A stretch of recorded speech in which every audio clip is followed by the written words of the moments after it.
Son exactamente las 7 de la mañana con 4 minutos y me confirman que ya está con nosotros nuestro invitado economista. Nos acompaña el economista Guillermo Avellán, gerente general del Banco Central del Ecuador. Usted. Muy buenos días, Carlos. Muy buenos días, Johanna, Clever. Un gusto estar con ustedes. Un saludo cordial a todos los que nos sintonicen a través de KCH. Mis mejores deseos en este nuevo año.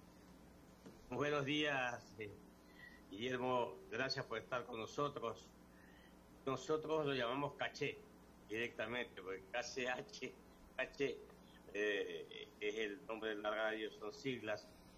Pero hablemos un poquito de esta situación económica que arrastramos ya por décadas, Guillermo. Recuerde usted que el sistema financiero prácticamente quebró en el año 1999 y eso originó que se implante acá el esquema monetario de la dolarización a partir del 9 de febrero del año 2000. Es decir, ya pasamos 21 años y mire usted, los que se oponían en ese tiempo, incluso el expresidente Maguad chocó muchas veces con nosotros porque quien está hablando participó en el foro económico que creamos la dolarización. Entonces, quien creyera que este esquema de usar la moneda como curso legal del dólar aquí en el Ecuador nos dé estabilidad. Mire usted, nosotros no estamos con esos choques y esos tropiezos que tienen algunos países latinoamericanos o de la región, porque casualmente no tienen una moneda dura como el dólar. Y en ese orden, lo único que perdimos fue la política monetaria. No tenemos la política monetaria, que es un eje, al igual que la política fiscal, para formar la política económica. No lo tenemos. Y en ese orden, pues, el Banco Central del Ecuador perdió su función principal, que es la instituto emisor de la moneda, y también perdió la fuerza de controlar la oferta monetaria. Y al final del día, el Banco Central, una de las funciones principales que tiene es la de controlar la inflación a través de la cantidad de dinero en circulación. Eso lo dice el manual, como se dice comúnmente. En ese orden,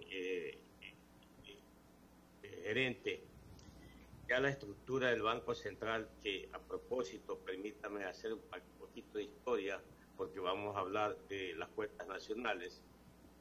Hasta el año 1999, podríamos decir, el Banco Central tenía un área que se llamaba la División Técnica del Banco Central, División Económica del Banco Central. Yo lo recuerdo, claro, al economista Juan Casal, que fue su gerente. Ahí trabajaron Mauricio Pozo, trabajó Abelardo Pachano, que era director de estudios monetarios, y ahí en esa área se hacían todos los análisis de política económica. Por eso yo choqué mucho con perdónenme hablar de yo, con el expresidente de la República, el economista Correa. Dice que yo era defensor del Banco Central. No, yo soy defensor de lo que se ha hecho bien. Y en el Banco Central, hoy usted que lo dirige, hay personal bueno, técnico, preparado. El Banco Central ha invertido en ese personal, prepararse. Entonces, ahora que usted ha llegado, me alegro mucho que le esté dando mucha fuerza, mucho apoyo a la investigación económica. Y de ahí sale toda la planificación. Y es el Banco Central la única institución en el mundo entero. Los bancos centrales son los que dan las cifras oficiales. Y eso no ha cambiado en el Banco Central del Ecuador o en el Ecuador. De tal manera, pues, que estamos hablando en ese idioma. Y en ese orden, sí me preocupa algo, y ahí viene la pregunta, Guillermo. Ya la Asamblea Nacional aprobó en su momento que haya una Junta de Regulación Financiera y una Junta de Regulación Monetaria. Y no tenemos política monetaria. Entonces, ¿cómo nosotros le ponemos precio al crédito? Porque el precio por usar un dinero prestado es la tasa de interés. Ese es el precio. ¿Cómo lo vamos a hacer? Muy bien, Clever. Muchas gracias por la pregunta, por el resumen que ha realizado acerca del Banco Central. Efectivamente, el Banco Central tiene la sugerencia y programación que está encargada de todas las publicaciones del Banco Central, lo que anteriormente se llamaba la Dirección de Estadísticas e Investigación, o la sugerencia técnica del Banco Central, la cual está encargada de publicar las cuentas nacionales, ¿no? Es importante aclarar que el Banco Central, a pesar de que ya no emite moneda propia desde la adopción de la dolarización, está encargado de establecer el encaje bancario, ¿no? También maneja el tema de las reservas mínimas de liquidez, establece el fondo de liquidez, que es un porcentaje de los depósitos, que al no existir prestamista de última instancia, este fondo de liquidez cumple esas funciones para darle estabilidad al sistema financiero en el momento que se presente una corrida o exista alguna necesidad de liquidez puntual por parte de una entidad financiera. Entonces, esos instrumentos todavía los maneja el Banco Central y que de alguna manera pueden contribuir a la estabilidad monetaria en dolarización. Ahora, respecto a las dos juntas, efectivamente la Ley de Defensa de la Dolarización, que se aprobó el pasado 3 de mayo del 2021, establece la creación de estas dos juntas. Por un lado, la Junta Monetaria, que es el directorio del Banco Central del Ecuador, y por otro lado, la Junta Financiera, que está encargada de regular el sistema financiero, tarifas, costos, tasas de interés, y también al mercado asegurador y mercado bursátil. Entonces, ahí tiene una gran labor también la Junta Financiera, y la idea es que exista un trabajo coordinado en materia monetaria por parte de la Junta, que es el directorio del Banco Central, y por otro lado la Junta Financiera. Esa fue como así se aprobó la Ley de Defensa de la Dolarización, ¿no? Entonces, ahora la Gerencia General del Banco Central de Ecuador tiene su directorio, en el cual, digamos, lo que se busca es mayor institucionalidad en la toma de decisiones y garantizar la autonomía técnica, que es un factor clave que usted bien ha descrito, que se necesita para la publicación y elaboración de estudios que permitan, faciliten la toma de decisiones tanto en el gobierno como en el sector privado. En ese sentido, el Banco Central del Ecuador publicó recientemente este lunes los resultados del tercer trimestre del 2021, y se aprecia ahí que la economía ecuatoriana creció en 5,6% para los meses entre julio y septiembre del año pasado, y eso es una muy buena noticia, porque el PIB, el nivel alcanzado del PIB le permitiría al Ecuador registrar un crecimiento anual de igual o superior al 4%. Inicialmente la previsión que se había hecho previo a que nosotros lleguemos al banco era de 2,8%, debido al impacto que había tenido la pandemia, y estuviéramos creciendo del 2,8 al 4%. Incluso es mayor a la proyección, a la última proyección que habíamos realizado dentro del banco, que era de 3,55%. Y esto refleja, se debe principalmente al incremento o recuperación de tres indicadores. En primer lugar, la recuperación del consumo de los hogares, que ya regresa a niveles del 2019, prepandemia, y esto es una muy buena noticia, porque como sabemos, el componente del consumo de los hogares representa un poco más del 60% del Producto Interno Bruto. También hay una recuperación en el componente de inversión, lo que conocemos como la formación bruta de capital fijo, y el aumento del gasto del gobierno relacionado a bienes y servicios en los sectores de salud y educación para atender la pandemia. Entonces, son cifras alentadoras, son cifras que corresponden las primeras cifras de crecimiento para este gobierno. 7:14 en Caché Noticias y TV, Vito TVO y TV Cable.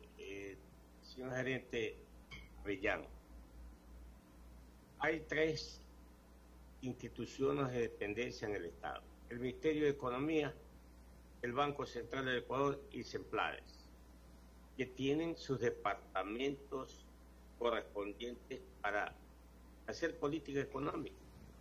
Ese es el fin. En ese orden, ¿qué liderazgo, qué papel tiene el Banco Central ahí entre esas 3 instituciones o 3 dependencias del Estado? Porque todas van en líneas paralelas, o de pronto hacen la circular.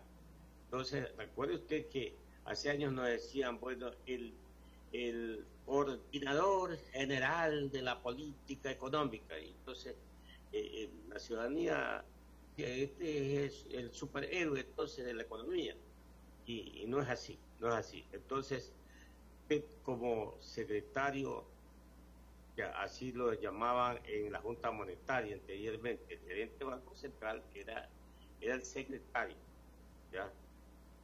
Y era el ejecutor. El Banco Central es el ejecutor de todas estas políticas que dan en efecto estas juntas de regulación ahora, la Junta de Regulación Monetaria y la Junta de Regulación Financiera. En ese orden yo quiero que le diga usted al público oyente, economista Avellán, cuál es el rol del Banco Central, qué incidencia tiene en la ejecución de la política económica del Ecuador. Chévere. Aquí es importante transmitirle a la ciudadanía que desde la aprobación de la Ley de Defensa de la Dolarización, el Banco Central tiene la obligación de trabajar de manera coordinada con el Ministerio de Economía, con la Secretaría de Planificación, con su directorio, que es la Junta Monetaria. Como usted bien señala, el Banco Central es el implementador, la institución encargada de llevar a cabo todas las políticas trazadas por la Junta Monetaria.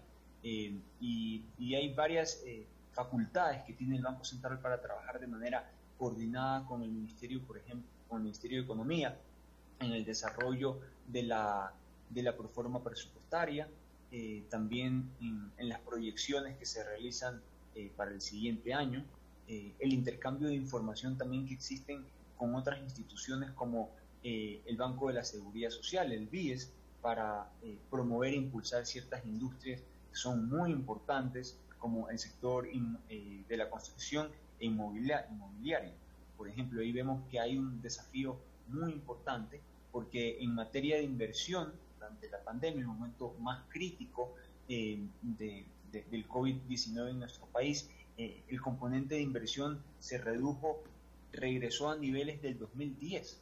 Entonces hay una tarea ahí muy importante que hacer, y el Banco Central, a través de sus publicaciones e investigaciones, puede guiar y facilitar la toma de decisiones tanto de entidades públicas como privadas, ¿no? Y hay ya una estrategia por impulsar la inversión, en donde el componente de construcción representa un poco más del 60% de la formación bruta de capital fijo. Entonces es necesario poder impulsar sectores como el inmobiliario y la construcción para poder generar mayor empleo en nuestro país y crecimiento económico.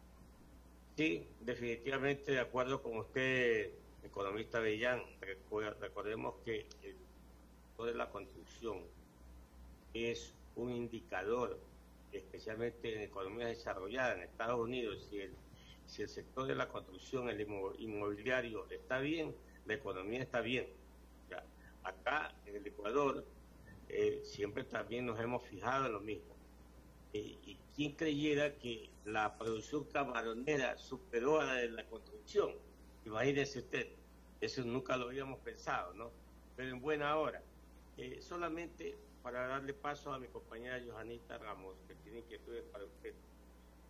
Las cifras que hay que decirle también al público oyente, ahora son definitivas las del tercer trimestre que está dando en esta información, pero las del cuarto trimestre, que yo considero también que son buenas, tienen las provisionales o aún no salen los provisionales?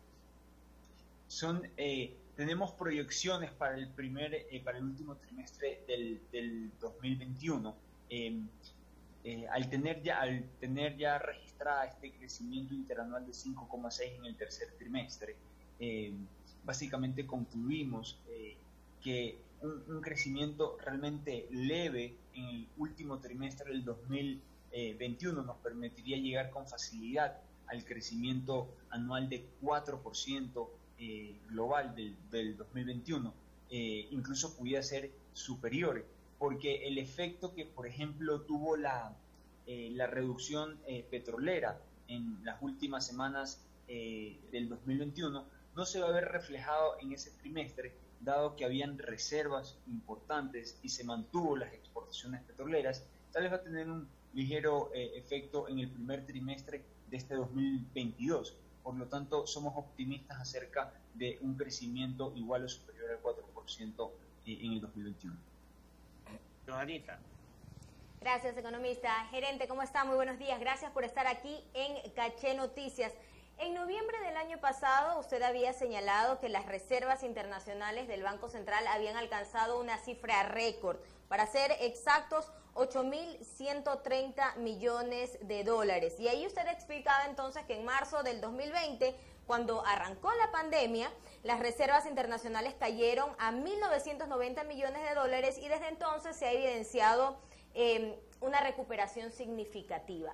Pero la pregunta es, ¿cuál es la diferencia entonces entre la Reserva Monetaria Internacional, entre las reservas internacionales y la deuda que tiene el Ministerio de Finanzas todavía con el Banco Central?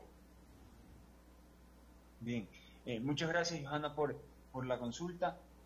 Manifestarle y comunicarle a la ciudadanía que por primera vez el país logra terminar un año con reservas internacionales realmente altas. Históricamente las reservas internacionales caen con mucha fuerza en diciembre porque el gobierno nacional tiene que hacer pagos de deuda externa, porque el consumo aumenta de manera importante y las importaciones también. Eso tiene un impacto negativo en las reservas internacionales, pero este año realmente ha sido, en términos del desarrollo y la evolución de las reservas internacionales, hemos cerrado en muy buenos niveles. 1.897 millones de dólares es la última cifra con la cual cerramos al 31 de diciembre las reservas internacionales, lo cual consolida la dolarización.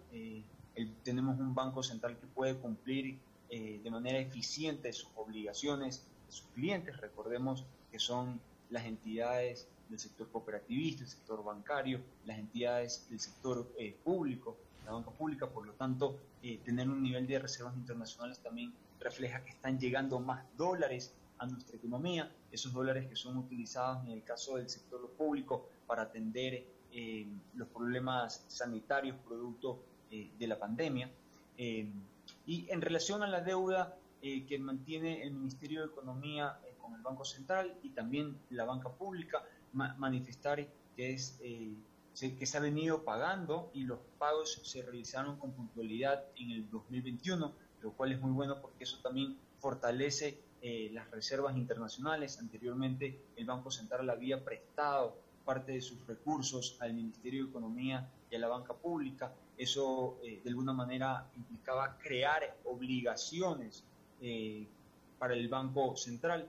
Esos recursos que se acreditaban sin un debido respaldo, tanto en la banca pública como en el Ministerio de Economía, parte de esos recursos salían a través de importaciones y el Banco Central no tenía respaldo para cubrir esas importaciones o esas salidas de divisas. Hoy eso ahí no sucede porque el Banco Central ya no puede hacer préstamos al Ministerio de Economía. ¿Y a la fecha Finanzas cuánto adeuda al Banco Central todavía? La deuda total, tanto de la banca pública como del Ministerio de Economía, de la banca pública y el Ministerio de Economía, está cercano a los 7.000 millones de dólares. Este monto era superior y se acercaba a los 8.000 millones de dólares. Esto implica tanto capital como intereses. ¿Y cuándo sería el siguiente pago? Porque se habían hecho convenios de pago, daciones también. En este caso, para el ¿cuándo sería el primer pago del 2022? ¿Y de cuánto sería?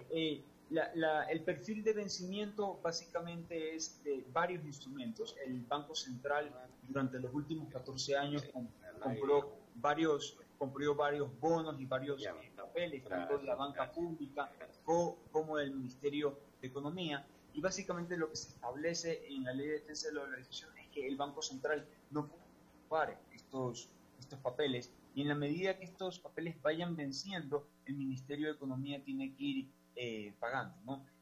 Básicamente son pagos trimestrales, en algunos casos, la mayoría trimestrales, incluso semestrales, y van venciendo. En la medida que van venciendo, las entidades públicas tienen que pagar capital e intereses. Pero usted me dice una cifra de 7.000 millones de dólares, y esa cifra me recuerda también a la cifra que había dejado el gobierno de Rafael Correa cuando le pedía los préstamos al Banco Central para tener liquidez. O sea, no ha habido una reducción entonces. No, ha habido una reducción muy importante, porque en el 2021 se realizaron pagos tanto de la banca pública como del Ministerio de Economía cercano a los 800 millones de dólares. Entonces, más bien era superior la deuda, era cercana a los 8.000 millones, y ha comenzado a disminuir en la medida que se van venciendo los títulos tanto emitidos por la banca pública como el Ministerio de Economía. Eso es importante, porque eso realmente representa entonces la confianza en el sistema. Carlos.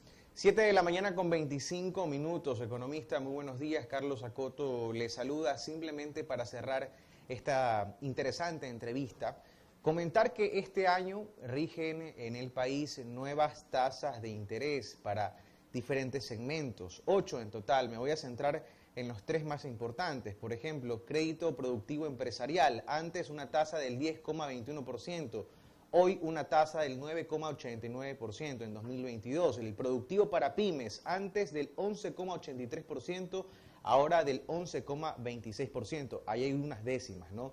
En el crédito inmobiliario, 11,33% en 2021, al 2022, 10,40%. Pero esta metodología, economista, no refleja el anuncio que se había hecho antes de crear un sistema de bandas, es decir, una tasa de interés para aquellas personas que tienen mayor riesgo y una tasa de interés inferior para que tienen una mejor trayectoria, un mejor historial. ¿Por qué finalmente se dejó de hablar de este sistema de bandas, economista? Y brevemente, ¿hay la expectativa de que en el camino de este 2022, durante este año, se pueda hacer una nueva revisión de estas tasas de interés? Lo escuchamos. Muy buenos días, Carlos. Muchas gracias por la pregunta. El Banco Central dio cumplimiento a las resoluciones previamente aprobadas por la Junta Monetaria y Financiera, en el cual se establecía que el banco debía preparar esta metodología basada en 4 componentes: el costo del fondeo, los gastos operativos, el riesgo de crédito y el costo de capital.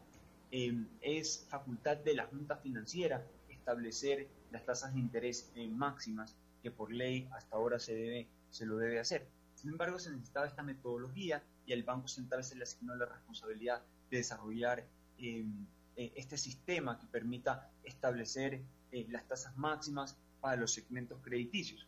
Es importante mencionar que de los 13 segmentos crediticios, 5 corresponden a política pública, porque estamos hablando de créditos de interés social, créditos relacionados a inversión pública. Por lo tanto, la metodología no afecta las tasas, estos cinco tasas de interés que están relacionadas a la política pública y que necesitan un trabajo coordinado entre el Ejecutivo y la Junta Financiera. Y es así como se ha creado un nuevo segmento, que es este segmento de microcrédito de interés social, que le va a permitir a Banecuador dar crédito al 1% hasta 30 años plazo, que va a permitir impulsar el sector agrícola y los emprendimientos agroindustriales en nuestro país. Entonces, que ya se dio a conocer por parte del presidente de la República esta semana. Entonces, esta metodología lo que hace es enfocarse en los otros segmentos crediticios, en los otros en los otros 8 segmentos crediticios, a los cuales el sistema, las entidades financieras privadas dan crédito. Las tasas de interés no se habían movido, habían permanecido sin cambios desde inicios del 2018, y lo que hace esta metodología es básicamente, basada en estos 4 componentes, recoger la evolución y el desempeño de los principales indicadores financieros y macroeconómicos de nuestro país. Y lo que refleja la metodología es que luego de la pandemia han podido ya mejorar las condiciones, las principales condiciones financieras y económicas, y por eso se ve una reducción en los 8 principales segmentos crediticios. Evidentemente la reducción no es, digamos, muy alta, porque debemos compararnos al 2018, en el cual todavía no teníamos una pandemia, que no se había contraído 5,8, no habíamos tenido un default. Por lo tanto, lo que refleja la metodología es que hay una mejora en relación al 2018 en los principales indicadores financieros. Por ejemplo, los depósitos han aumentado de manera importante, las entidades financieras están otorgando crédito e implementando tecnología luego de la pandemia para llegar con muchísimo mayor facilidad a sus clientes. Tenemos ya entidades financieras que pueden aprobar créditos en menos de 48 horas de manera digital, lo cual es una muy buena noticia para emprendedores, pero todavía enfrentamos desafíos en materia financiera y económica. Por ejemplo, la morosidad ha aumentado en la mayoría de segmentos crediticios, producto del golpe y el impacto negativo de la pandemia.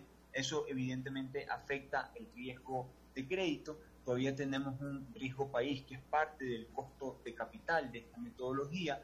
Estamos todavía por arriba de los 800 puntos, a pesar del esfuerzo que ha realizado el Ministerio de Economía por ordenar las finanzas públicas. Vemos que la variante Omicron todavía de alguna manera afecta a los países de la región y el riesgo país todavía no baja, pero se están haciendo todos los esfuerzos, tanto del sector público como privado, para tener un ecosistema financiero en donde las principales variables, tanto macroeconómicas como financieras, sean mejores y permitan tasas más competitivas. Entonces, respondiendo un poco a su pregunta, la tasa de interés se establece a través de una tasa promedio. A esa tasa promedio se le incluyen bandas superiores que establece la tasa máxima. Lo importante de esta metodología es que la Junta Financiera va a poderla revisar cada 6 meses y de acuerdo a las condiciones del país se pudieran establecer nuevas tasas para estos 8 segmentos crediticios. Queda clarísimo, economista Avellán. El economista Clever Chica tiene una última pregunta ya para cerrar la entrevista. Economista Chica, adelante, por favor. Muchas gracias, Carlitos. Es que yo quiero aprovechar de decir lo siguiente. No pretendo ser defensor de Guillermo Avellán, de ninguna manera. Pero tengámoslo claro. Aquí hay un sistema financiero nacional. Y aquí hay un organismo de control, la Superintendencia de Bancos, por ejemplo. Pero acá hay 2 juntas de regulación. Un economista en el Fondo Monetario Internacional, estas reuniones anuales que se dan, y que vaya el economista Guillermo Avellán a esa reunión, necesariamente tiene que ir y le dice, ¿y cómo está la estructura de tu sistema financiero? Bueno, tengo 2 juntas de regulación, una monetaria, una financiera. Tú sabes, yo soy el gerente del Banco Central, ¿sí? Dime, y sigue, pero tú no emites dinero. No, yo no emito dinero. Yo presto, alquilo dinero. Porque como el tema es árido y en radio es heterogéneo el público, mi estimado Guillermo, tenemos que hablar así. El Ecuador paga un impuesto, el señoriaje, por usar la moneda norteamericana. No nos la dan gratis, por eso hay que cuidar el papel billete, porque si no lo devolvemos igual, no tenemos que pagar, Eso que quede claro. Y no es problema de Guillermo Avellán tampoco. Y el otro asunto de las juntas de regulación, El presidente entiendo que es el ministro de Economía, Guillermo. Perdón, claro. El presidente de la Junta de Monetaria y el presidente de la Junta de Regulación es el ministro de Economía, sin mal no. Previo a la reforma de mayo 3 del 2021 de la Ley de Defensa de la Dolarización, el presidente de la Junta era el Ministerio de Economía. Ahora tiene voz, pero no voto en estas juntas que están conformadas cada una por 3 miembros. Ya, ¿y el presidente de la Junta Monetaria quién es en estos momentos? La doctora Tatiana Rodríguez, que es la presidenta del directorio del Banco Central. Ya, ¿y de la Junta de Regulación Económica? La economista Paulina Vela. ¿Cómo controlamos el encarecimiento de los servicios bancarios? Esto realmente está tremendo, Guillermo, porque consultas tu saldo, te cobran 45 centavos. Lo consultas en tu internet, en tu pantalla, y te pasan una factura por 45 centavos. Los servicios bancarios están carísimos, onerosos. ¿Cómo controlamos? El 70% de los depósitos, más o menos están ya en 40.000 millones, el 70% lo son en 4 bancos. Digámoslo así también, pues, ¿no? Entonces, ya hemos visto las utilidades. ¿Cómo arreglamos eso, Guillermo? Yo, hermano, pero si es una persona que llega al presidente de la República y le entrega informes financieros, y además el presidente conoce al revés y al derecho el sistema financiero nacional, y por eso es que Julio, lo que usted acaba de decir, el PIB creció en niveles de 5%, la ciudadanía en general tiene confianza en Guillermo Lasso, que conoce bien estos temas. Entonces, ¿cómo damos el uso caro de los servicios en el sistema financiero? Gracias, Clever, por la pregunta. Yo soy muy respetuoso de la institucionalidad que rige en nuestro país. Es facultad de la Junta Financiera establecer los costos de los servicios financieros. Ahora, sí es importante aclarar que ya se han hecho esfuerzos muy importantes al respecto. En la actualidad, en Ecuador, el 70% de los servicios financieros que brindan las entidades son gratuitos, es decir, no tienen ningún costo. En este sentido, una de las primeras medidas que tomó el Banco Central del Ecuador y que propuso a la anterior Junta Monetaria y Financiera fue eliminar la tarifa por recepción de transferencias interbancarias, que anteriormente tenía un costo de 25 centavos. Es decir, si usted me hacía una transferencia a cualquiera de nosotros, y nosotros teníamos una cuenta en otra entidad bancaria, en otra entidad financiera, tenía la persona que recibía la transferencia pagar cerca de 25 centavos, 22 centavos más IVA. Esa tarifa se eliminó, representa un ahorro de más de 22 millones de dólares y también ha impulsado a que más personas estén interesadas en tener cuentas y hacer uso de los medios de pago digitales, no tener que hacer largas filas, no tener que ir a entidades financieras, porque habrá transferencias interbancarias. Esto se pudo hacer de manera coordinada con las entidades del sistema financiero y hoy que ya comenzamos a tener resultados de los medios de pagos digitales, podemos ver que hay un incremento sustancial en las transferencias que se realizan de manera digital a través de las entidades financieras, lo cual es muy positivo porque refleja un mayor intercambio de actividad económica, y esto es muy importante especialmente para los emprendedores que recibían transferencias electrónicas de sus clientes. Representa un ahorro de tiempo, de costos. En materia de productividad también es algo muy positivo. El uso del dinero efectivo también es muy costoso, como usted mencionaba, para el Banco Central, porque los billetes y monedas inútiles hay que reemplazarlos y traerlos desde la Reserva Federal de Estados Unidos. Entonces, en la medida que la ciudadanía